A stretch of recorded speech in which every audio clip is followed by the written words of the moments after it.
Joining. Here we go. Here we go. I see Sheila smiling at me. All right. Hi, Vic. How are you? Good to see you. Awesome. Unmute, stupid. There we go. Hi, how are you? Oh, fantastic.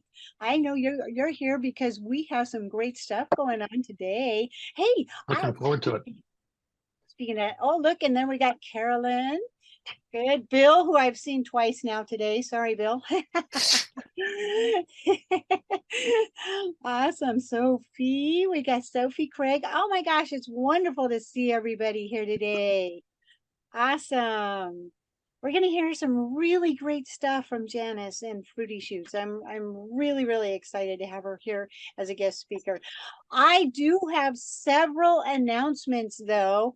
Sheila, I want to thank you for jumping on here and also participating and running in the back end for us. And I have Catherine. She's going to be logging in as well. Dave, good to see you. To let people in, go ahead and do that, and I'll help you. Okay, thank you. Otherwise, I'll just sit here and watch you do it all, which is fine too. But yeah. Wait, I saw somebody said they had an announcement. Wait a second here. This is Dave. I have an announcement too. May I bring it up at the correct time? Would you like to make your announcement before I dive into mine? We're all about networking, right, Dave? Let's hope you have some good news to share with us. Go ahead. As soon as you unmute. I'm not the only one. All right. No. How's that? That better? It's perfect. Yes. Thank you so much. All right. What's your news? Last week, I was appointed the interim CEO of Flight Test. So in addition to my FPV Freedom Coalition work, I'm now leading Flight Test. And thrilled to be working with Josh Bixler, who's gotten the company to where it is today. And Josh and I have been working closely for the last 2 years. And so we're excited about what this will mean. And that's my announcement. Congratulations. Well, congratulations. That is what you're here for, hearing that good news, sharing with others. So, okay, let's elaborate a little bit more on that because actually both of you and Josh have been spotlight speakers before, but what does that mean? Share a little bit about what is Flight Test doing? Flight Test is an interesting company in that it has changed the demographic of RC modeling in the United States from being a dying hobby of old white guys to a energized hobby for kids. And they brought in manufacturing under their own roof. So they provide RC modeling to kids and newcomers at a fraction of the cost of traditional spruce and balsa, and that means that it is much more inclusive. Along those lines, we also have a STEM program that is about 10,000 kids, focusing both on homeschooling as well as school systems that we anticipate to grow. And we have a YouTube channel that is all about getting newcomers excited about the hobby. That expands to drones, and our STEM program will be including drones as well, working on a module to make that addition. So it's a multifaceted and multi-channel company with products, video, a lot of content, and and a USA company. So one of the things we collaborated on, for example, was the FTEZ ID, a remote ID broadcast module, which we've shipped and is doing well. And that was a collaboration with Flight Test and me. I've been a product manager, product executive for decades, and deep understanding of the remote ID regulations from the FPVFC work, as well as being on the working group of ASTM remote ID. So awesome. Yeah. There we go. Congratulations. That's fantastic. Thank you. Fantastic. I did see Linda. She jumped on here for a second and showed her screen too. Also, I was hoping she would be here. She has a big shout out because she did an amazing photo that she had posted on social media. And so, Linda, if you are at least listening, congratulations on that photo for winning an award, I believe it was, right? Share a little bit. I know we're running out of time though. I know, and I do have some announcements myself, but congratulations, Linda, right? Yeah. Okay, well, congratulations on your picture that you did. It was beautiful. Really quick, like I do have some announcements that I want to make. I don't know if you checked it out, but it says my post is too long, so I can't put it in the chat just yet. I'll have to break it up. Vertical Space magazine is out. Amazing articles in there. So much good information. I really, really encourage you to check that out. I'm going to put a link in there for that because a lot of really good information. So check that out. There's where can you fly and such like that. So go and see that. I think Sheila's got an article. Carolyn has an article, all kinds of good stuff. Bill has an article, a lot of good stuff in there. Plus, it's just a really beautiful, easy to read magazine. I love it. I have another announcement, which I'm going to post in here. We have some phenomenal guest speakers coming up. And I just want to do a shout out really quick, like as far as who's coming up, I've got Robert Cheek. He's going to be doing drone light shows. Who doesn't love those, right? Exactus Energy's coming up. Ashley, everybody's asked me about contracts, writing up business stuff. I've got Ashley, she's coming up. We're going to do a holiday party. So my big shout is please, if you got anything you want to do to support your business, give away, donate, please reach out to us. I already asked Sheila to be running behind the scenes for me because, you know, it's always a lot of fun. Who doesn't like to try to win good stuff? And it's an opportunity to share something you do in your business, right? All right. So reach out to me if you have anything that you would like to share and do as a giveaway for our holiday party. All right. With that, I'm going to try to post that. That's a quick glance at who's coming up, all the way booked into 2024, believe it or not. With that, I'm going to stop talking because everybody's here to hear about Fruity Chutes and what they have going on. I am so thrilled. Janice, thank you for joining me. I'm going to actually make you spotlight for everyone. I appreciate your time. Excited to have you here. I'm also going to loop in Gene. He's here to share also about what Fruity Chutes is doing and what they have accomplished lately. I'm super excited to hear from you. Thank you for joining us. Oh, thank you so much for having us. We love this group, and so we're so excited to be back and to be sharing how to win the approval of the FAA, EASA, and other CAAs without wasting money, manpower, trying to navigate the confusing details of something called the ASTM F3322 standard. So I have a lot of great stuff I'm going to cover for you today.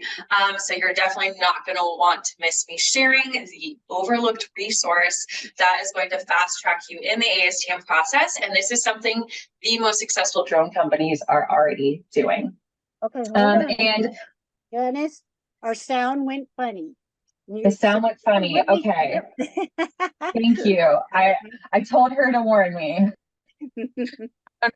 Something that happens with Zoom. Is that a little bit better? Yes.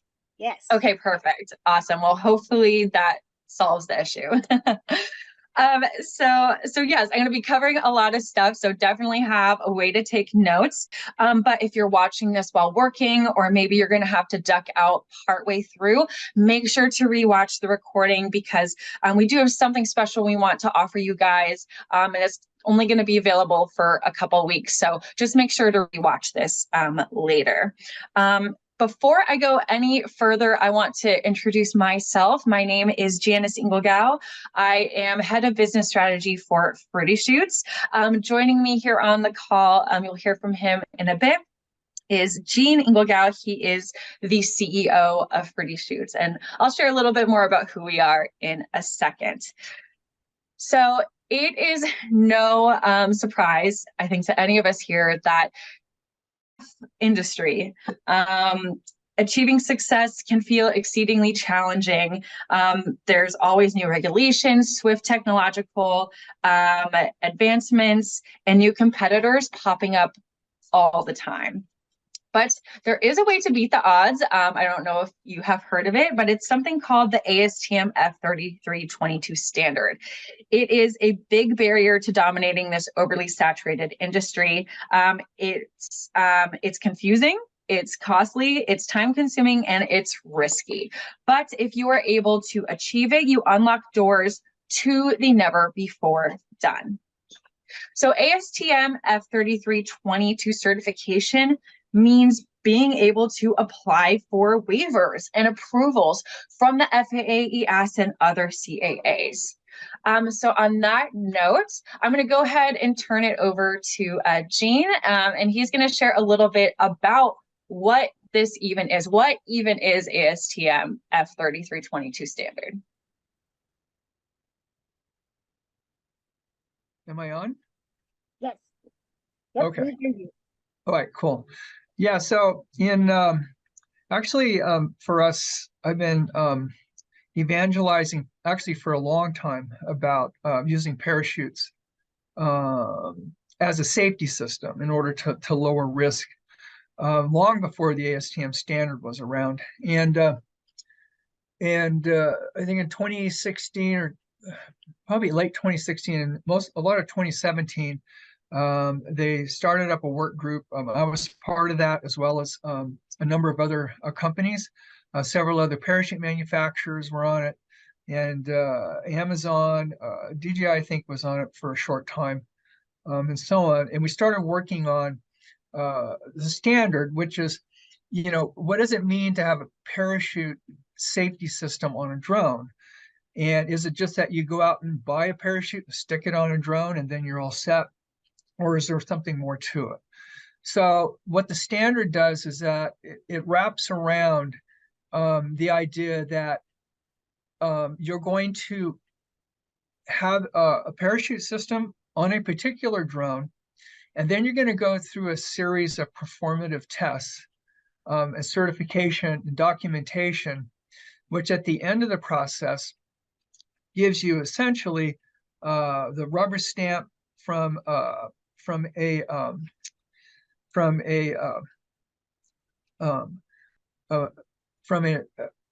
third-party testing authority, which is a lot of times these are related to the FAA test sites, and there's versions in Europe too, that you have passed quite a rigorous set of flight tests, as well as have documented, for instance, strength of materials and other types of things like that. So at the end of the day, you have something you can provide to the CAA or to the FAA, whoever that might be, depending on your location, to then build a safety case in order to be able to get the waivers.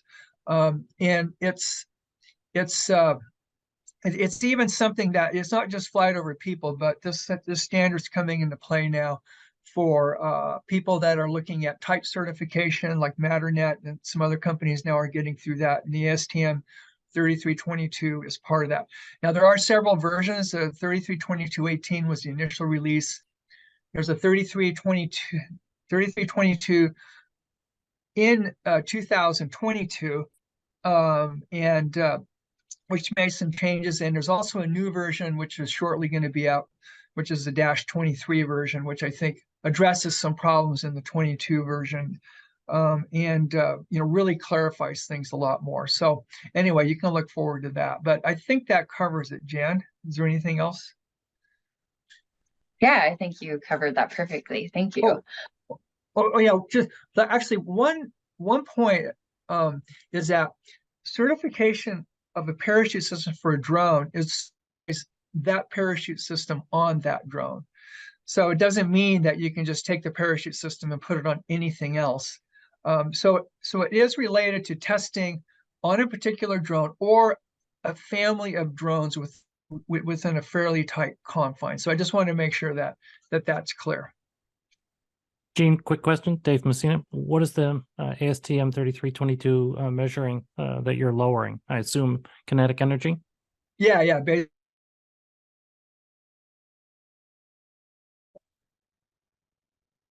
Okay.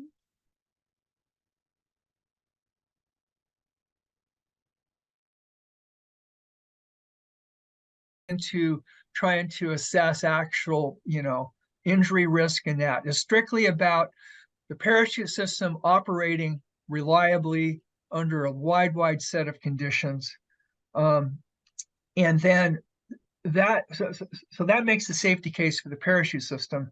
And then after that, the larger risk assessment comes into place as far as, like what's the impact energy, what's the chance of still a person being hurt. You can have a very large drone, even with a parachute, it's still a considerable risk.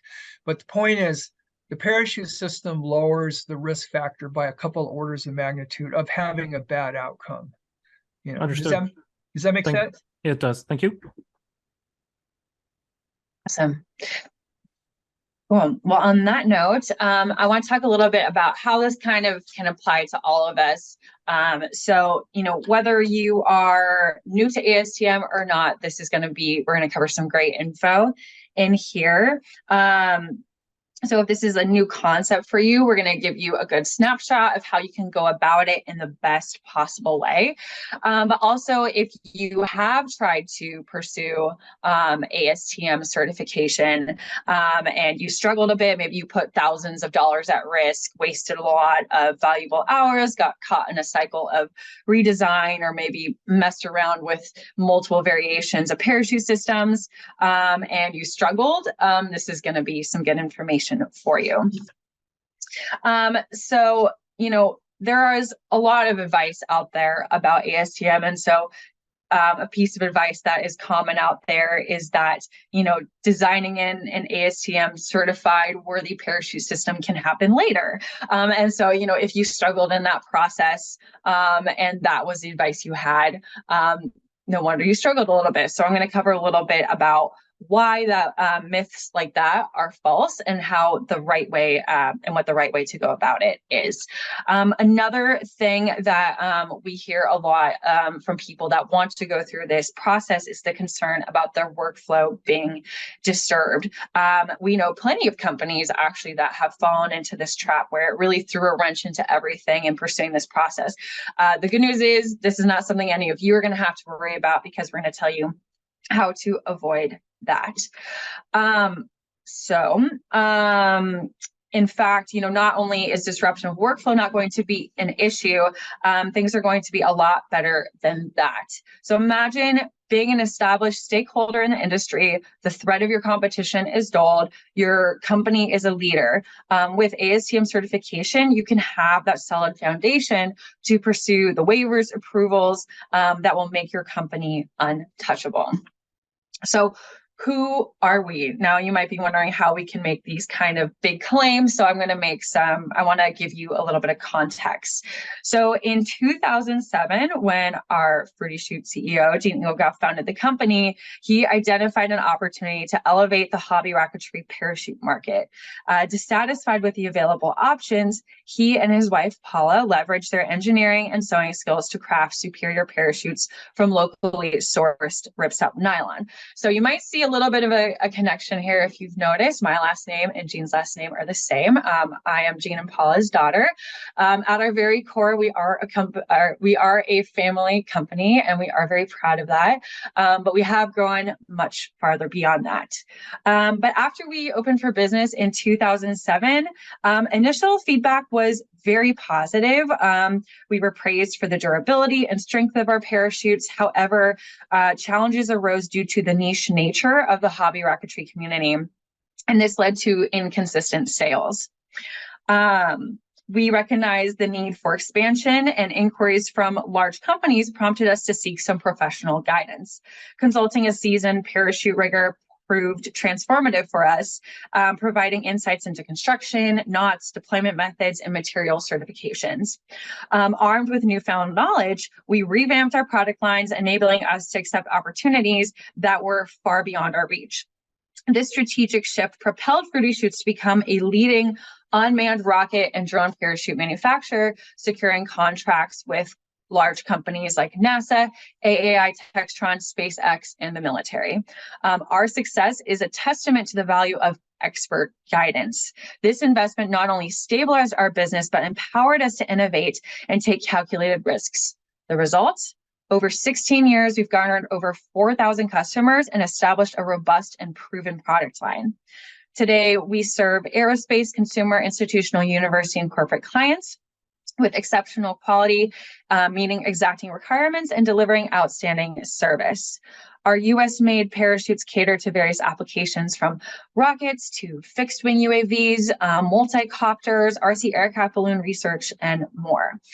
And if you're thinking, well, you guys are parachute manufacturers, how do you even know ASTM is that beneficial? I want to tell you about someone else we know. So I want you to meet Aslan. Aslan is an American-made security drone manufacturer. They were one of our first customers to pursue ASTM certification. As a new company, their growth was limited. Without ASTM certification, certain operations were not possible.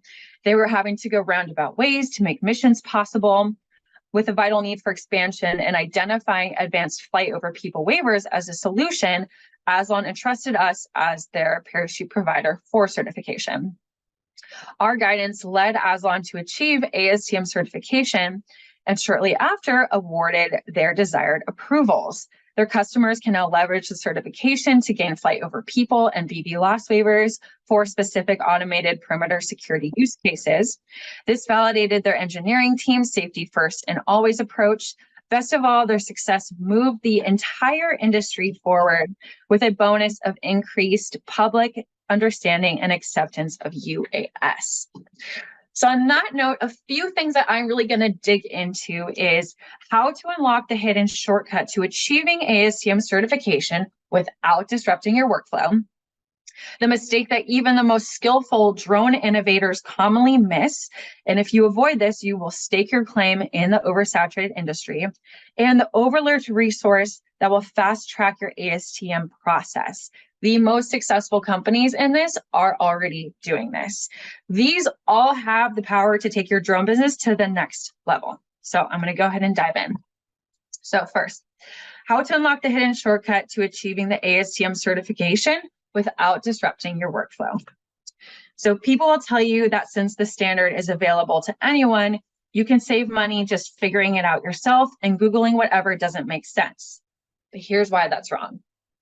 Parachute recovery is complicated. I would know. I have been involved with Fruity Chutes since the start 16 years ago. And after over 4,000 customers, pretty much the only failure we ever see is user error. Parachute systems are complex. They rely on mechanical, manual, automatic, physical, electronic, and many other elements to work. And that's just the parachute system. The standard is a whole other story. The standard is highly intricate. Trying to understand that and parachute recovery is going to take a lot of time away from your core focus and core projects you are working on. The real way to do it is to work closely with an expert on the standard. The reason this works, working with an expert on the standard will give you guidance and clarity. Trying to understand and implement the standard yourself could cost you over 300 hours of manpower and over $100,000. Having an expert guide you on the standard is going to cut the time you would have to spend making heads and tails of the formulas and jargon and testing tables to just about nothing. You then get to focus on your core proficiencies and can rest knowing you don't have to decipher the standard. I kind of equate it to something like building a house. You could technically build a house yourself. You could put in the time to research home design and construction. You could buy the materials, the tools, and actually build the house physically yourself. But unless you are a professional contractor or have professional level skills, you will likely take exponentially longer to figure out, waste money investing in the wrong materials, have to acquire a bunch of tools you will never need again, do and redo things since you don't understand them, and you might even hurt yourself in that process. Whereas if you just hired a professional contractor that knows what they are doing, they will have a depth of understanding to make sure it is designed properly. They'll make sure the right materials are being used and that everything is constructed the right way. In the end, you will end up saving a lot of time and money you would otherwise have to spend trying to figure it out yourself. So yeah, you could technically figure out the ASTM standard on your own, but working with an expert is going to save you a lot of time and money. The mistake that even the most skillful drone innovators commonly miss, avoid this and you are going to stake your claim in the oversaturated industry. So people will tell you that designing in a parachute system can be an after.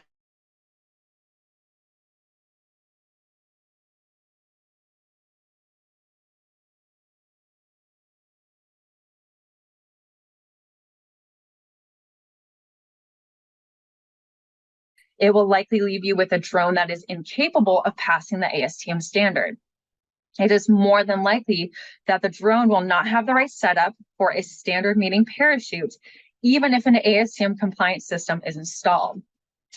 The real way to do it is to design in a parachute system from the start.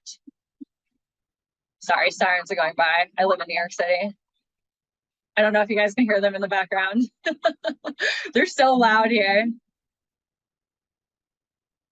Okay. Like I was saying, the real way to do it is to design in a parachute system from the start.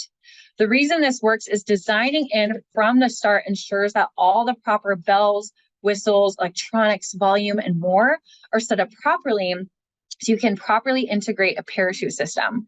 This means that all your brilliant drone innovation will be for good reason and won't be wasted realizing when it's too late you didn't have the proper setup. This is kind of like, teaching a child how to cook.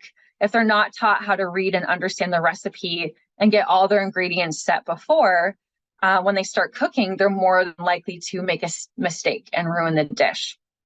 They will try to read the recipe as they go along and possibly forget an ingredient or overcook something or do things in the wrong order. This means that all their effort goes to waste. But if to prepare themselves properly before getting started, they are more than likely to be successful in their cooking endeavors. It's the same thing with ASTM.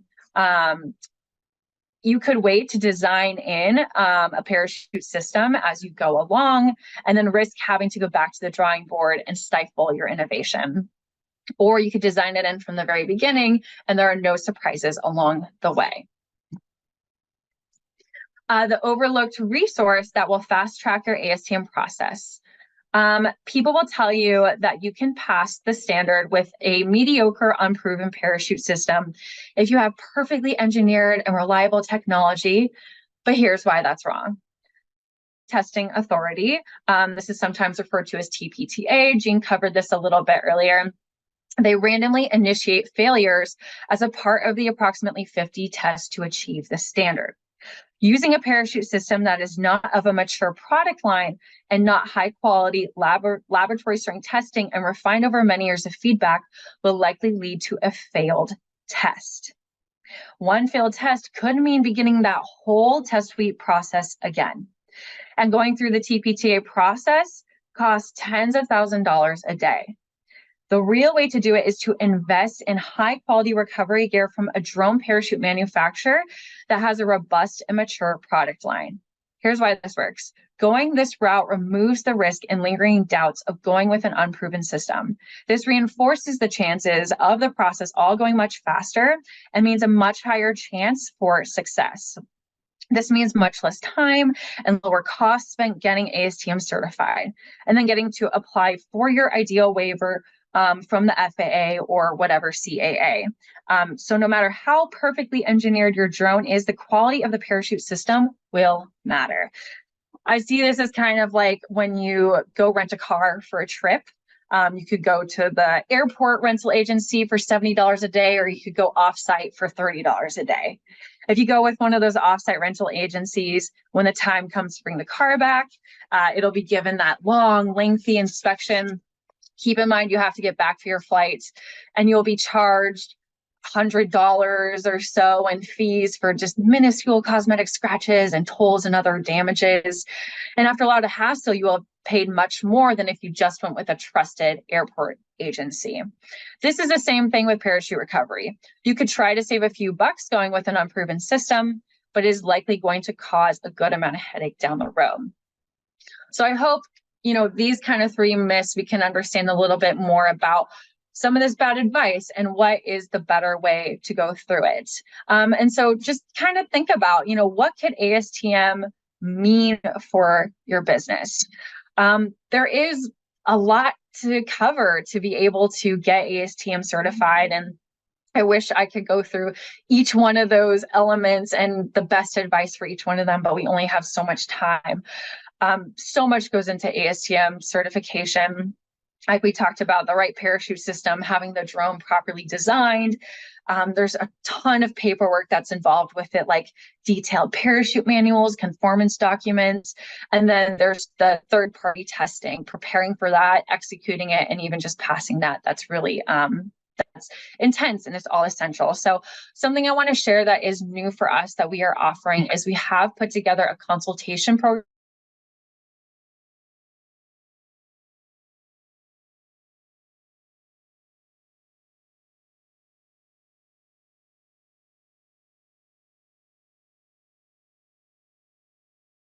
is design ready. We develop the parachute system for you. We take it through testing that the TPTA will do so that it is ready for that process, and it's more likely to have a good outcome. We take care of all the paperwork that's required, the manual, a test plan for the TPTA. It requires serialization, conformance documents, certifications, artwork. We provide discounts if you join the program, and we also really try to make sure you're on track and keep up with the progress at a pace that works for your goals. The total value of all that, it's quite high. It's $168,000. But, you know, just think about, you know, if you did have ASTM certification, what could that mean for your company? Where could things go? What doors would that open? You would be a stakeholder in the industry. You wouldn't have the threat of competition you have now. It would really put you ahead of everyone else. So on that note, I mentioned earlier, we have something we're offering. Anybody that does book a qualifying call with us from this community in the next 14 days, we will give a special discount to you if you do decide to join the program. I'm not going to talk specific numbers just because it really varies company to company, the package that we put together for them for this program, but we would, of course, talk about that on the call. So on that note, if you would like to book the call, there is a link to that. If you have any questions at all about anything, you have questions about the program, you have questions about ASTM, you just have questions about parachute recovery, send us an email. We are very education focused. We believe that safety shouldn't be some big secret, and we want to do what we can to help make sure everybody understands how this works. So I would love to open up the floor to any questions. Feel free to make them technical. I know Jean loves those. But yeah. Awesome. Awesome. All right. A lot of great information in there. And if anybody would like, you can go ahead and take a screenshot and take their information and book your appointment already if you'd like. And then Janice, can we go ahead and drop down your screen share and just have some conversation? There has been quite a bit of discussion going on in the chat. The last question on the bottom, and then we'll kind of work our way back up if that's all right with everybody. Bill Johnson had asked about, could you describe your product line and what type of system if you would be best suited for? Just in general, or for the ASTM process? Maybe Bill could. Yeah, I think just in general, so that we understand where you would apply ASTM process to it. And then there's probably some that don't require the ASTM process, and how does that fit into your product line? Yeah, Jean, do you want to unmute? You're muted right now. Oh yeah, maybe I can help share with that. So as far as like what parachutes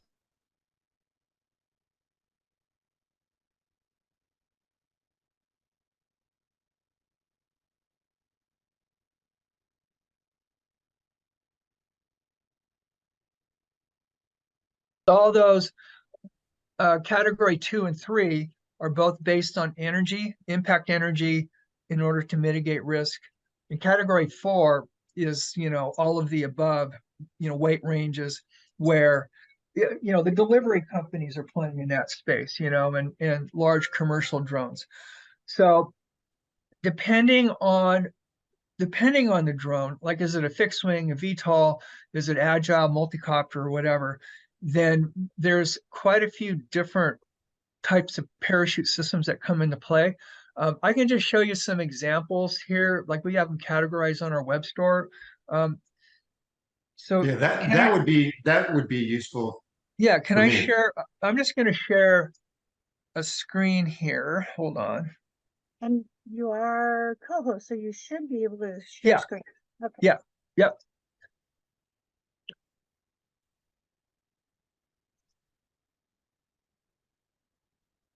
Okay, there we go. So let's talk at like the small drones first of all. For instance, like we have spring launchers, the Harrier spring launchers. I'm just going to show you. Yeah, so this launcher here just fits on the side of the drone. It has a small parachute. A parachute weighs from just under an ounce to maybe an ounce and a half, or ounce and a quarter, depending on the drone. And how this launcher is used is, for example, in DJI, it's this the Mavic 2 and the Mavic Pro. And in this case here,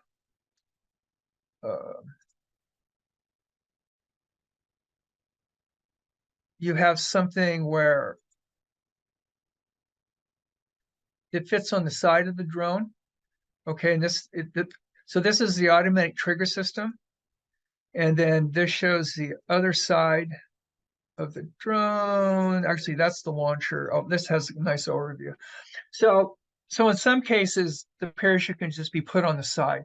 This is the case. DJI, when they develop their drones, they don't think about, oh, someone might want to put a parachute on our drone. So usually with DJI, you end up having to either bolt on the top, bolt on the side, put it underneath, or something like that. It's not optimal, but that's the solution, because there really isn't any other solution. Now, when we get up into other systems, to drone recovery, let me go to the web store here. Then we get into a little bit larger systems. Now, SkyCat has a great line of parachute launchers too. They're canister systems again, but their size also goes up as far as larger sizes. So the SkyCat, we've been selling this for a long time. They're made in Finland. Henry runs the shop, and we've had a good relationship with him. And these launchers go up to like 20 kg capacity. So this isn't a lot different than the Harrier, but you can use it on larger drones. The Azalon drone that Jan showed you earlier had a 10 kg system on it. No, 10 kg system. And at this point, there's systems now for this that can go to 20 kg recovery. And we benchmark the rating of the parachute at a standard descent rate of 4.6 meters per second, or 15 feet per second. So we don't say, well, this is a 20 kg system, but hey, it's coming down at 10 meters per second. It's parachute systems are only useful if you know both numbers. And in fact, from both numbers, then you can calculate impact force. Then to go even higher, then we have the Peregrine UAV system.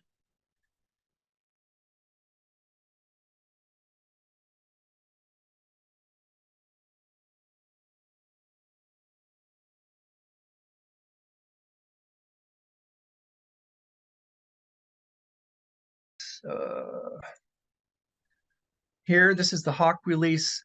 There's no pyrotechnic or energetics here, so it can be shipped internationally. So sort of the last sort of dimension of this is where we go to the Gene, fixed wing. the second velocity you're stating is the steady state velocity after the chute Right. is fully deployed. That's right. Okay. Exactly. Got And of it. course, the chute can be used higher or lower. It's just the descent rate is higher or lower. You can generally, with any of our systems, go up to approximately double the weight. I wouldn't say you want to go to half the weight. And the reason would be that if it's too light, then you can be affected by thermal updrafts. You know, it doesn't help if you have a parachute and it doesn't land anywhere near where you're at. So, but anyway, fixed wing bundles work on the premise that, actually there's a little video here. I think we can.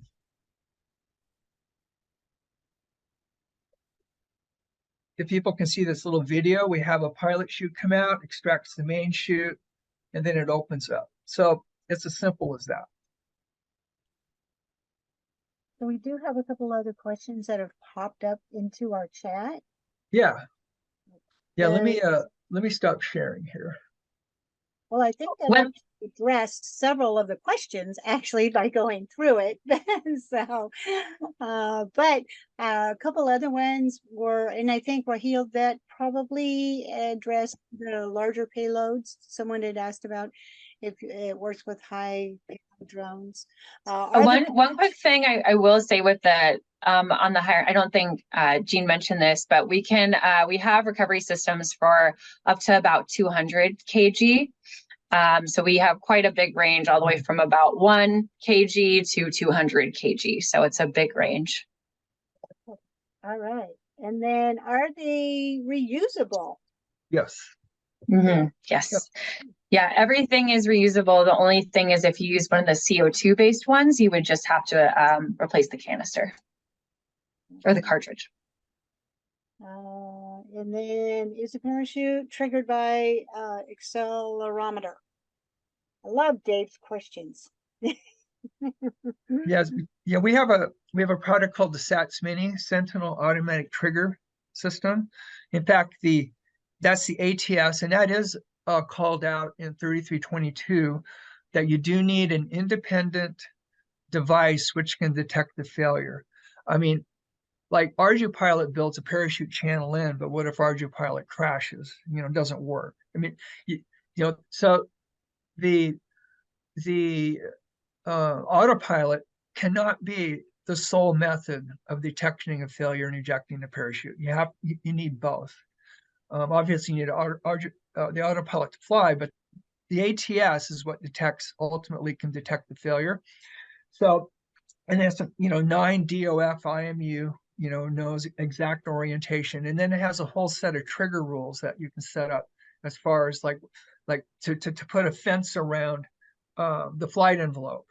Like drones shouldn't fly upside down, unless you're racing or something. And fixed wing probably shouldn't pitch up on their side or have too high an angle of attack and things like that. So all those can be configured to then automatically trigger the parachute. So that's the SATS Mini, which we have actually quite a number of customers using as. Interesting. Thank you. All right. And then can you use multiple chutes for larger drones? You can. I mean, I have always had the goal I've always had is to try to have one parachute, because one properly sized parachute is lighter than maybe the equivalent two. But if you have to, then you also have some risk of intertanglement. And if you have a case where you have a failure, let's say a rotor failure and totally out of control flight, popping 2 parachutes are probably going to have at least some intertangling between the two. The parachutes may work, but maybe in some cases there's no choice. But I wouldn't say having 2 parachutes for this sort of case means that you're going to have redundancy either. It's better to have one parachute system designed correctly and reliable than try to have 2 that although maybe you'll hit a certain descent rate under ideal conditions. Now they both have to work. So All we've right, done, so yeah, we've done parachute systems up to like, triples or 3 chutes. So okay, great information. So I scrolled back up. I know we have a lot more popping in at the bottom as far as the questions go. We only have about 4 minutes left. So I wanted to make sure that I went back up to one that Vic had mentioned about many ASTM reports have a fee involved. Is the F3322, does it have a charge involved with that one? well, to download the standard, I think it's like $75 for downloading the standard. I mean, the specification itself, but the report as produced by the TPTA, the ultimate report, is not something that's paid to the ASTM. It's there's no fee, or in fact, the report for a drone, sort of a parachute system certified for a drone, the ASTM standard calls that anyone should be able to, free of cost, obtain a report for that drone parachute system in that drone. In other words, you should be able to get the report free of charge. That's in the standard. So no, so no cost. Some companies had this sort of way of marketing where, well, you can buy the parachute launcher without the standard, but for $1,800 more, we'll actually give the standard to use. That's sort of, Yeah, I think a set of terms should be is really required. The ASTM produces a standard. The right. third-party testing organization creates the test. That in turn is submitted to the FAA, which, as Gene, you said, then the FAA rubber stamps that test and gives you the certification. Yeah, I mean, rubber stamping might be an optimistic term. They still use it to apply to your safety case depending on what you're doing. So Yep, absolutely. But yeah, but I mean, you don't have anything otherwise. How do they know it has any kind of reliability? So it addresses that question. Then it goes on from there to other types of mitigations or possible risk impacts or that sort of thing. Awesome. So that just kind of clarified one of the comments that Dave had made in there about getting some clarification and putting those steps that are involved. So thank you for getting the clarification on that. Also, you had made a comment in there, Dave, about would this be useful for operations over people, being the categories 2, 3, and 4, which we did kind of cover a bit. But is there any other clarification? Because I know that's something that is specifically this group of participants, we're all about, okay, when do we get to expand and deal with that Right. operations over people? Yeah, I was just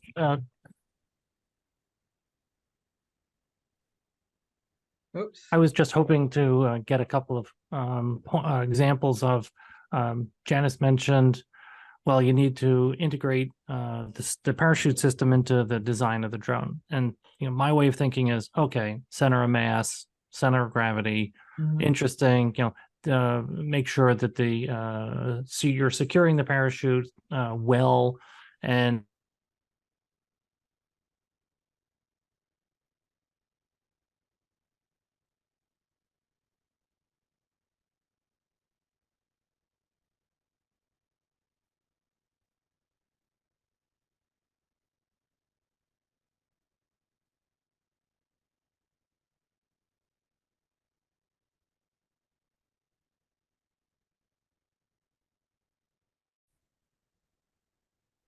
out on a rotor boom, which affects it.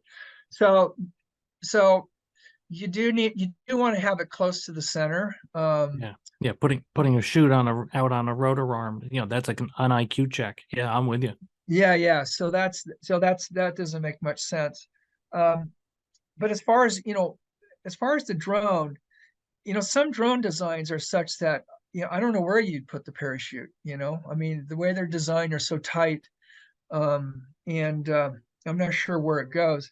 The larger the drones, it starts getting easier. They have more space. Drones that have very fancy cowling and, you know, this type of thing around it, that's trickier. If you look at the Matternet M2, which is type certified now, it's built right into the body of the aircraft. And the Drone Delivery Canada, their new Canary, builds it into. So that's what we're saying. If you think ahead of time about where you want it, that you do want to have the ability to do it, then you can make some decisions in the design, you know, that make it easier. The other real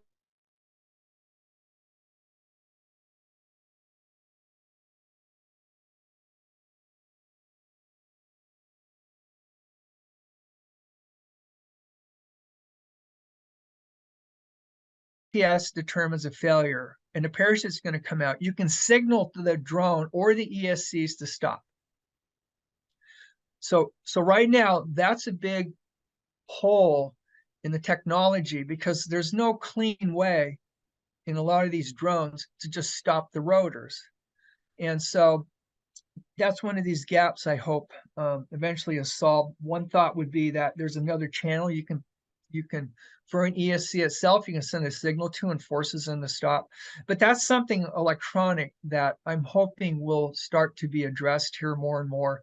And one of the challenges is you got to stop the rotors. And how do you do that? Beta You flight can't does. use RDU pilot doesn't? I thought it did. Well, RDU pilot has a parachute channel, but it's not designed for an external ATS to activate it. Yeah, but it's got an SDK, so you can talk to the flight controller. Yeah, I mean, there may be ways to do that that I'm not familiar with. I know Pixhawk, the PX4 software base, you can configure now basically an external input that does an emergency, you know, power down. It's a great point. Yeah, cool. But then the standard says that your parachute system needs to work separate from the autopilot. If the autopilot's doing flight termination and is brain dead, then how does that happen? So, yeah, but my view is that you don't you're just satisfying the stop the motors in an independent manner. So you're sending a signal, and if the flight controller is corrupted and dead, the motors are stopped anyway. Oh right, yeah, they may stop anyway. Well, they will, yeah. So when we're talking about some of these things, and I know we are out of time right now, but I just wanted to clarify that a lot of these things that we are talking about, RDU pilot, Pixhawk, and all that, are things that are programmed, and the type of when we're building out a software program for a flight mission for the drones and such. There's a lot of things that we deal with here that we're already an automated drone, and there's very limited settings, but we can control some of those settings in our software. Yeah, so two different types of scenarios there. So great information, deep dive into some stuff here. It's awesome. But I know we are out of time, and so just to maybe wrap it up, if you wanted to, maybe Janice, can you put your contact information in there? And I know a lot of people are excited about that, the Fruty Chutes and the Chutes that you offer. So I really do appreciate it. Hey, I'm just out of curiosity, while she's putting that into the chat there, that way we have an opportunity to reach back out. Did anybody happen to see them at Commercial UAV or some of the expos that have been there? Maybe throw that into the chat, because I know they were at Commercial UAV. Awesome. Well, Jean and Janice, thank you so much. Thank you for sharing this information. Great stuff going on. Love the conversations. And I hope that people will be able to reach out to you and continue the conversation. Awesome. With that, yes, we have about 5 minutes. If anybody needed to go get ready for their next Zoom. All right. Have a good day. It's been great. Thank you very much for this. Bye. Thank you all so much. Thank you very much. And if you have Thanksgiving plans or holiday plans for anyone, be safe and enjoy the rest of your week. Awesome. Bye, everybody. See you next week. Don't forget to check out all the great speakers that we do have coming up. Next week is Robert Cheek. That kind of wraps it up.